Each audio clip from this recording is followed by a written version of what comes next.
Hi, this is Rod MacKenzie, certified podorthist and former physiotherapist. I'm also the owner and creator of MacKenzie Orthotics. Um, what I'm going to bring you here is an overview of how to use the system to build customized foot orthotics for your clients or patients. First thing I want to let you know that I am here to support you as you learn to use the system. So if you're confused about anything, just feel free to contact me. There's a phone number here. Make sure you leave a message at that number. Also, if you scroll down just a little bit here, there's contact us. You can contact me via an email form. Contact down there as well. So let's get going here and show you how this works. In order to get to the orthotics builder, there's a couple of links. There's another one below as well, but this is the link that most people will use under categories, customizable foot orthotics. You click there, and it goes into a little overview of the product, lets you know what it's about, and then you can go directly to it here. There is a direct link on that home page. I'll just show you that too. If you go down, customize and build your own foot orthotics, it'll take you directly to the foot orthotics builder. Okay, so let's build an orthotic. There's a few things you need to note here as we go along. I'll talk to you about them. Um, First thing, you do need an account number. We're just going to put a fake one in here. In order to get that account number, you need to fill out an application. I just click there, and there's an application you can fill out directly online with a bunch of questions.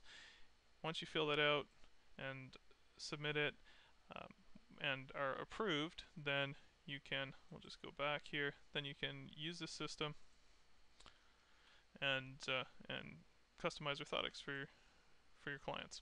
All right, so I will make something for me. Okay, I have problems with metatarsalgia and I wear orthotics because of that. I have a wide foot, so we'll go with a wide shell.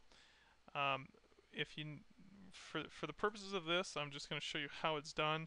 If you really have questions about any of the options, first thing to do is to look below. Okay, there's explanations here. The video that I'm making right now is going to appear here somewhere, and then as you scroll down, you will have, it talks about the shell. What you see up here is there's going to be protocols here for different conditions that you can make use of. You just click on that and it'll show you a similar video on what type of orthotic that the typical plantar fasciitis patient, that's a stereotypical plantar fasciitis patient, would be fit with, and that's according to my experience fitting foot orthotics, what has worked best for me in the past. Below that, you have all the descriptions for all of these additions here.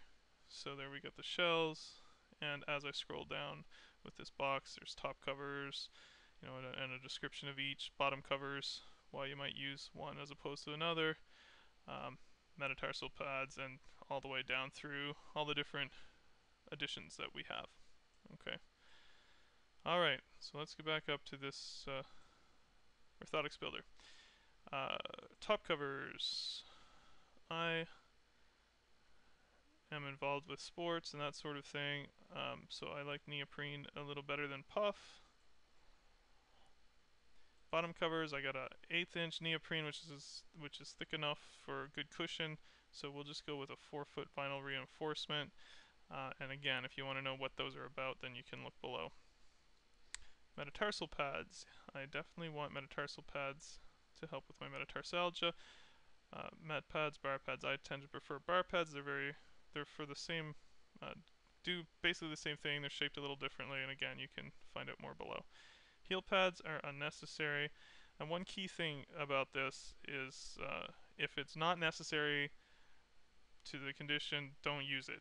It just adds expense to you, adds expense to your patient, puts something else in the orthotic that could potentially cause irritation to your patient. So simpler the better.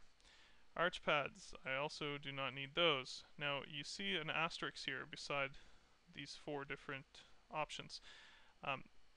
These are options that can be very expensive, and can cause irritation if they're used incorrectly. So I recommend for these four that you before you start using them, if you want to use them in a particular patient, that sort of thing, contact me and we'll talk about it. I don't want to create more problems for you, and if we can save you a little bit of money where you're not using something that's not necessary, that's even better. Okay, and I don't need any of these things for me, so none. Rear foot posting. There is some correction built into the shell. For my foot, I don't need more correction than what is already built into the shell of the orthotic for pronation. I am a mild pronator, but I do well without adding extra rear foot posting. Forefoot posting, same thing, none. And shoe size, which of course you just fit the shoe size. I have big feet. Men's 13. Okay, so that's all there is to it. I just built a pair of orthotics that will help me with my metatarsalgia. Add to cart, and it goes through. Once you get to this stage, you can check to make sure you have everything you wanted. Quantity 1, 2. You can purchase 2 pairs if the client wants them, that sort of thing. Now at this point, you can continue shopping, which will take you right back to where you were. You can build a new product for another patient, or you can hit checkout, and that will take you to a spot where you fill out your information, same as anytime you may have bought something online, and then it'll ask you on a secure page for your credit card information, and you can go from there.